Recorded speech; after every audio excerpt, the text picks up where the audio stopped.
Current मिलता है तभी कुछ जलता है, तभी कुछ इलेक्ट्रिक चीजें चलती हैं। चुनाव में वोट का करंट पाने के लिए कई दलों के नेता नोट का इस्तेमाल करते हैं और इसीलिए हर बार की तरह इस बार के चुनाव में भी कैश का करंट लगातार दिखने लगा है। जबकि अनुमान जताया गया कि अकेले उत्तर प्रदेश में इस बार 4,000 करोड़ रुपए नेता खर्च कर सकते हैं। तब गाड़ियों से मिलने वाले ये नोट देखिए और आपके वोट से छल करने वालों के विरुद्ध आप दीजिए दस्तक। आगे आने वाले वीडियोस को देखने से पहले जान लीजिए कि भारत के 10 सबसे अमीर लोग अगर रोज 7 करोड़ रुपए भी खर्च करें तो भी उनकी दौलत खत्म होने में 84 साल लगेंगे। भारत में टॉप के 98 अरबपतियों पर सिर्फ 1% एक्स्ट्रा टैक्स लगाकर 7 साल तक आयुष्मान योजना की देश में फंडिंग हो सकती है। देश के टॉप 98 अरबपतियों पर 4% का अतिरिक्त टैक्स लगाकर 17 साल तक सिर्फ उसी पैसे से मिड डे मील योजना चलाई जा सकती है। भारत में टॉप के 100 लोगों के पास इतनी संपत्ति है कि उससे अगले 365 साल तक भारत में national rural livelihood mission scheme को चलाया जा सकता है। अमीर और अमीर के मुकाबले जब ऑक्सफैम की रिपोर्ट कहती है कि कोरोना काल में देश का गरीब और गरीब हुआ, तब चुनावी राज्य उत्तर प्रदेश से आई इन तस्वीरों को देखिए।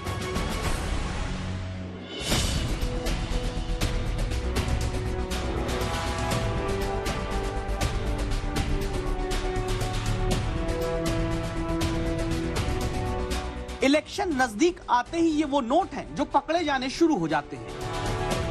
ये वो नोट हैं जो दावा है कि आपकी ईमानदारी से दिए गए वोट को भी नष्ट करते हैं।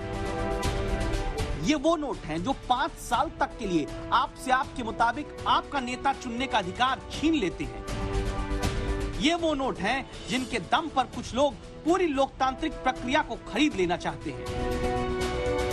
ये नोट उत्तर प्रदेश के नोएडा में एक फॉर्च्यूनर कार से चुनाव आयोग की टीम ने पकड़ा। 1 करोड़ रुपए से ज्यादा की कीमत वाले ये नोट इस कार से मिले, जिसे चुनाव आयोग की टीम ने रोकना चाहा। ड्राइवर भागने लगा। जो हमारी फ्लाइंग स्क्वाड टीम है, उसके प्रभारी श्री राम शर्मा थे। उन्होंने पुलिस टीम के साथ इसको चेक किया। उनके पास कोई डॉक्यूमेंट नहीं मिला। हम अभी संबंधित पूरी वीडियोग्राफी के साथ थाना 24 नोएडा में इसको रखवाए हैं और इनकम टैक्स को जैसे कि 10 लाख से ऊपर इंफॉर्मेशन लेनी रहती है दिया गया है। शेष इसका परीक्षण करके हम इसको करेंगे। पहले चरण में गौतम बुद्ध नगर में 10 फरवरी को मतदान होना है। क्या ये इसी इलाके की सीट या आसपास के जिले में वोटर को बांटकर उसके वोट का सौदा करने के लिए ले जाई जा रही रकम है? क्योंकि पैसे और शराब के नशे से ही चुनाव में वोट खरीदने की कोशिश प्रत्याशी करते हैं। तभी तो 2017 के विधानसभा चुनाव में उत्तर प्रदेश में 115 करोड़ रुपए कैश मिला, 57 करोड़ रुपए की अवैध शराब जब्त की गई, 8 करोड़ रुपए की ड्रग्स बरामद की गई थी। 2014 के लोकसभा चुनाव के दौरान उत्तर प्रदेश में अकेले 20 करोड़ से ज्यादा का कैश, 4 लाख लीटर शराब पकड़ी गई थी। 2019 के लोकसभा इलेक्शन के दौरान चुनाव आयोग की टीम ने उत्तर प्रदेश में 191 करोड़ का हार्ड कैश, 46 करोड़ रुपए की शराब जब्त की थी।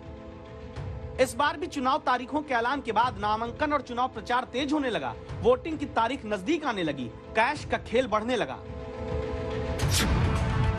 15 जनवरी को कानपुर में एक स्कॉर्पियो से 50 लाख रुपए कैश मिला। इतना पैसा कार में रख कर ले जाने वाले ये नहीं बता पाते कि पैसा कहां जा रहा था, किसका था। अगले दिन 16 जनवरी को कानपुर में कार से ही फिर से 8 लाख कैश चुनाव आयोग की टीम पकड़ती है।